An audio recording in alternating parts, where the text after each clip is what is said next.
first up today, we're going to focus on the Establishment Clause of the Constitution. So this is the first half of the freedom of religion. Congress shall make no law respecting an establishment of religion. Here we see the 10 Commandments, and this is posted outside of the state capitol building in Texas. And so this is one of the issues that we're going to talk about. We're going to talk about public displays and what's okay versus what's not okay. All right, first let's look at the basics. We've said these words over and over again. Want to make sure that you know them. They're stuck in your head. The Establishment Clause says, Congress shall make no law respecting an establishment of religion. Now, what that means is that the government cannot designate or create an official religion. The government can't say this is the official religion. The government cannot show favoritism to one religion over another. So we're going to look at all sorts of issues here. The government is not allowed to say this is the religion of the United States or to promote a specific religion, and the government absolutely cannot show favoritism or promote one religion relative to others. So we'll take a look at what that means. So we often talk about a wall of separation, the separation between church and state. So this comes from Thomas Jefferson, who in explaining these rights wrote that the Establishment Clause creates a wall of separation between church and state. So this is where we start to run into issues. And the issues are about what the people want, for what the majority of people want, versus making sure that minorities are protected, and what those in power want, and those outside of these power, these policymaking branches want the government to do. So we're going to see this struggle the whole time. We're going to have some people out there who want to further restrict the government and its involvement with religion. Some people that want to get rid of all religious references from government institutions, things like some people think seeing In God We Trust on the money is a promotion of religion of some kind. Other people think that we already have too much prohibition on how the government and religious groups work together. So they already think that laws are too stringent and too complicated and prevent people from exercising their religious rights. We also have people out there who just don't even agree that there should be a separation between church and state. And that's not a strange belief either. That is the kind of government that existed all around the world for centuries and still exists in a few places around the world. So that's not that strange either. But these are the issues that we're talking about. Do people think that the government we need to restrict the government further to stop it from promoting religion? Or do people think that we already stop the government too much from promoting religion? All right, so one of the big issues, a lot of the issues that we're going to deal with the Establishment Clause are going to deal with school. School is complicated because you guys, you're adorable. You're so young and impressionable, and also you're forced to be there. Since public schools are run by states, that means they're like government institutions, right? I am an official of the government when I am teaching at school. Also, we've passed laws that make school attendance mandatory. So we actually have a policy in place where most of the time children are taken away from their families and they are educated by the state. And so here is where things can get complicated with religion, because religion and schools have been intertwined always. Religious institutions have always run schools. Religious institutions created the first schools in this country. We really, in Memphis, we have a kind of a strange view of private schools and church schools and things like that. But in larger, older cities, it's not uncommon for like Catholic schools to be some of the largest and biggest schools, and they're not always serving like rich people. They are serving families, children of poorer families as well.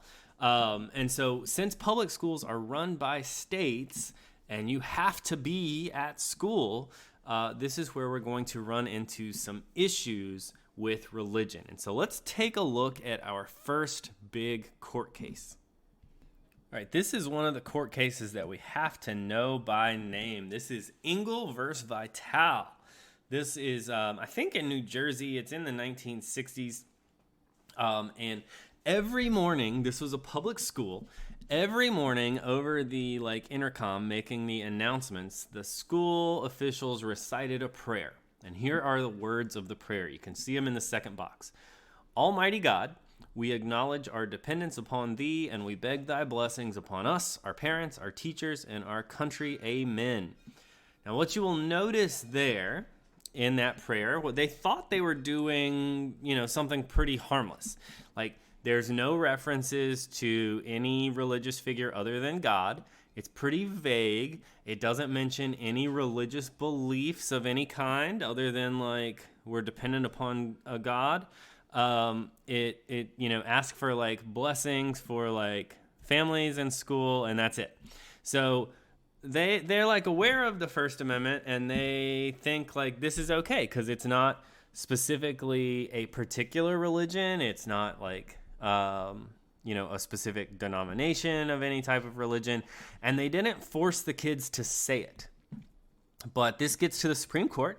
A family, one of the families didn't like this practice, and so schools all over the country had similar practices. This is why this was such a big deal. And it gets to the Supreme Court, and the Supreme Court rules that school-sanctioned prayer violates the Establishment Clause. What they mean by school-sanctioned is that the school is facilitating the prayer, right? This is a school official. They are using the intercom to announce the prayer, and every kid hears the prayer. So what the court has to think about is, what is the purpose of this prayer every day? And the program here, the policy of reading the prayer, is created by government officials at the school, right? Just like I'm a government official, any administration or whoever is a government official.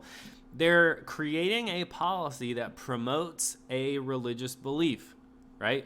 They're teaching that even if every kid doesn't have to say the prayer, the kids can't help but learn, prayer is an important part of every day. People are dependent upon a God and stuff like that. So this program promotes religious beliefs, and so therefore it violates the Establishment Clause. The Congress will not pass a law that promotes a religion. And so this is a violation of the Establishment Clause. Now, this is such a big deal because schools all over the country did this. School prayer was a totally normal part of the day. So this was pretty upsetting to a lot of people who felt like this was an important thing that schools taught. And so we will talk about some of the issues together in class, but I want to take a look at a bunch of other court cases that follow from this and see how Engel versus Vitale served as a precedent. All right, so if the Supreme Court in Engel versus Vitale rules that school-sanctioned prayer violates the Establishment Clause, then these are some cases that followed. And these cases would use the ruling in Engel versus Vitale as a precedent. So if praying over the intercom violates the Establishment Clause, then in Abingdon, I'm not sure where it is, but it's a school district that they were reading, they had a Bible verse of the day that went over the intercom. So when that got to the Supreme Court, if school prayer violates the Establishment Clause, then so does having a Bible verse of the day. Wallace versus Jaffrey. This one's probably going to be surprising to you guys because you've probably had moments of silence at school or things like that. But this was a program in Alabama where they had, since prayer was banned, they had a moment of silence every day as part of the morning announcements. And it says, the silence is for meditation or for voluntary prayer. In this case, the teachers who wanted to, they would pray, and they would pray with kids. And so this got to the Supreme Court, and this is also a violation of the Establishment Clause. This is about, you can't have moments of silence for meditation. And we'll talk about this in class, but the reason is, what is the purpose of the policy? Like, why would you have a moment of silence every day? It doesn't matter that the moment of silence is for some people to pray and other people to meditate. What is the purpose of creating the moment of silence? And if the moment of silence is created to facilitate prayer, that's a violation of the Establishment Clause. Now, like I mentioned, you guys may have been at schools where this happened. I went to schools where this happened after the Supreme Court case. Remember, the most important part about Supreme Court decisions, they rely on other people to enforce them. A related case here, Lee versus Wiseman. This was in the 80s. This was about prayer that took place at graduation ceremonies. So graduation ceremony, not even at school, but this is outside of school. But the thing is, it is a school-sanctioned event that people are required to be at. And so you can't have prayer at school. You're not going to have prayer at graduation ceremonies either. And then finally, Santa Fe versus Doe. This is Santa Fe, Texas. They had prayer before each football game. And this was led by students. This was students. They were doing this over the intercom as well. And so this was also ruled unconstitutional. The school, being a government actor, is facilitating the prayer. So all these cases follow the precedent from Engel versus Vitale. If prayer at school is unconstitutional, then so is Bible reading at school. So is moments of silence for voluntary prayer. Can't pray at graduations. Can't pray at off-site school activities like a football game. So all those things follow from Engel versus Vitale. All right, these are just some examples of some other things that the government or the school can't do. So the government cannot create special benefits for a religious group just because all of the school's population practices that particular religion. This was a case in a part of New York where every kid at the school, it was a public school, but every kid at the school had a specific Jewish diet restrictions. And so the school made special lunches for, special lunch program for this school, but that got taken to court and they were like, no, you can't do that. That's promoting religion by having the school change its lunch program to fit the population, its religious beliefs of its population of students. The school cannot allow religious instructors to teach during the school day. This is at a public school. So at a public school, we cannot bring a worship leader in to start preaching to you guys. The government cannot ban the teaching of evolution. And likewise, the government cannot force the teaching of creationism. So those would be the government or the school promoting a particular religious belief. If you ban the teaching of evolution, it is because the reason is because you have religious beliefs against it. So you can't do that. And the government is also not allowed to ban religious groups from using facilities. At a lot of schools around town, they rent out parts of the auditoriums for religious groups that don't have their own worship building or something like that. If your school rents out a part of the school to anybody else, then it has to also be available for religious groups. Because if we said otherwise, then we'd actually be discriminating against the religious group. Here are some things that can happen. This is allowed. So this has got to court, and the court has ruled this is not a violation.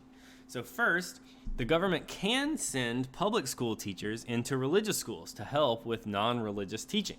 So we have awesome math teachers at White Station. Let's say that they are struggling to teach math at one of the private schools down the street. If we decided to sponsor a teacher to go down there and help them learn math, nothing about that promotes religion. It promotes calculus, and promoting math is fine. The reverse would be bad, but sending a secular teacher to a religious school to teach a secular subject, to help with a secular subject, is totally fine. Governments can rent out their facilities for religious use. If you want to, use your auditorium, make some money and rent it out to a church, that's fine. They have ruled that voucher programs are okay. So voucher programs, we've talked about this a little bit, but if the government pays a certain amount of money every year to provide you with an education, some states have created programs where you get a voucher and you could use that amount of money at a private school instead. If you wanted to take that money to a private religious school, then that is okay, according to the courts. And as long as you give any student organization rights on your campus, then religious student organizations must have the same ones. So of all the things we've said so far, we have some like religious groups on campus at White Station. Like we have the Muslim Student Association, the like Fellowship of Christian Athletes, like those things. If we're going to have club day, like you wouldn't allow, like you wouldn't have a religious leader come and like have an assembly for the school or whatever. But if we had like a club period, like we have sometimes had, and like student organizations are going to meet, then you have to let the religious organizations have the same rights as everybody else. All right, one more court case that we're going to deal with for the Establishment Clause is called Lemon versus Kurtzman. We'll be talking about the Lemon test on this one. So we had mentioned vouchers just a minute ago. So in all this, like, can the government help out schools and stuff? We need to think about, like, the government provides all sorts of funding for all sorts of things at public schools. Can it help private schools in the same way? And this is a picture of the Catholic high school, or the Catholic school that the case was about, down at the bottom. So, like, remember, things are a little different maybe in Memphis, where we tend to think of our private schools as like affluent schools, like where the families may have more money and stuff like that. That is not always the case everywhere. So we have a lot of places where, like, Catholic organizations or different religious groups will be providing religious education to very underprivileged families. So think of like something that the government provides to White Station every day, like lunch program. The government gives us money to like provide lunch for the students. Is there anything religious about a lunch program? So basically the question we're asking in this court case is, like, if we can give lunches to kids at White Station, can we give lunches to kids at a religious school? And according to this court case, yes. So this sets up what's called the religious test. And here's the only rule. The aid, like the funding to the schools, must have a secular purpose. So it's like main effect cannot be something that promotes religion and cannot be something that like stops religion. So we want to make sure that the money doesn't create an excessive entanglement with religion. And so what we're talking about here is, like, can you, like lunches, not religious at all. Like, if we're going to buy math books for White Station, can we buy math books for a religious school? Of course. Can you, like, put in a basketball goal or something? Yes, that's fine. We've actually had a court case about that, like, seriously, about how this city was like was funding basketball goals for all of the public schools, but not, they were discriminating against the religious schools by not doing the same thing there. So all that stuff is fine as long as it is secular, as long as it is non-religious. If it's religious, we have a problem. And we'll talk about some of these details in class because I'm sure you guys have a million questions there. All right, outside of schools, our main issues are going to focus on public displays like decorations and things like this. And those can be tricky. I want you guys to think about like Christmas time in Memphis and think about the decorations that you see in public places.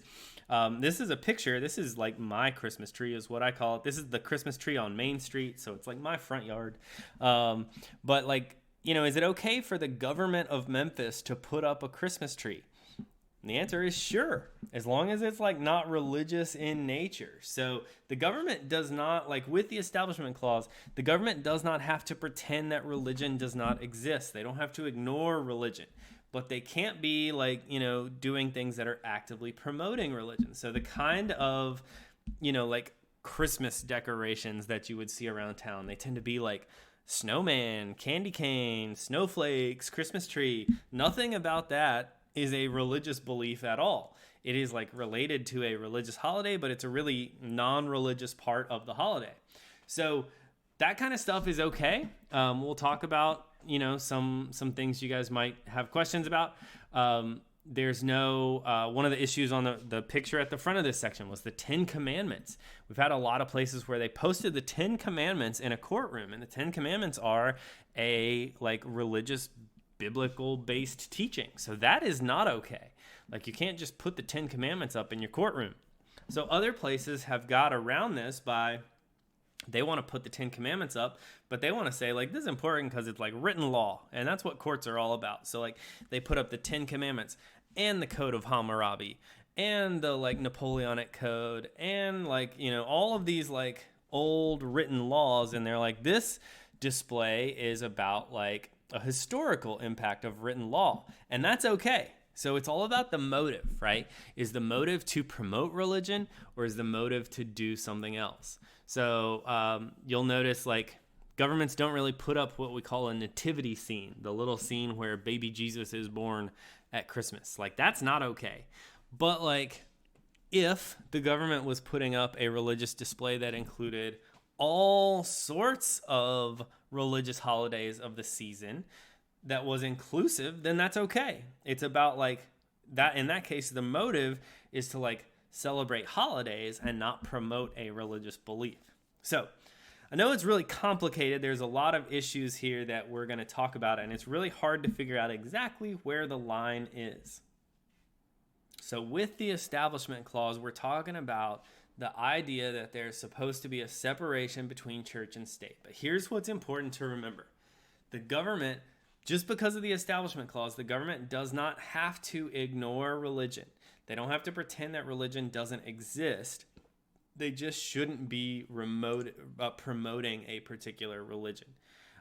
This does not, like, there doesn't have to be a complete separation of church and state. There's going to be, like, some stuff, you know, like we mentioned, there's In God We Trust on the money and things like that.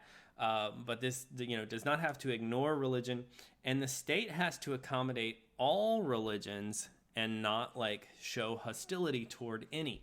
That would be like getting toward, you know, almost having an official religion, if you're to say that, like, some religions are okay, but others are not. So these are the important things to remember with the Establishment Clause, and we'll talk about this a lot in class. All right, that's it for the Establishment Clause. So we've talked about how the government cannot have an official religion and the government cannot have a role in promoting religion. So now we're going to look at the other half, the Free Exercise Clause, and talk about all of the ways that the government cannot restrict the way that you practice your religion.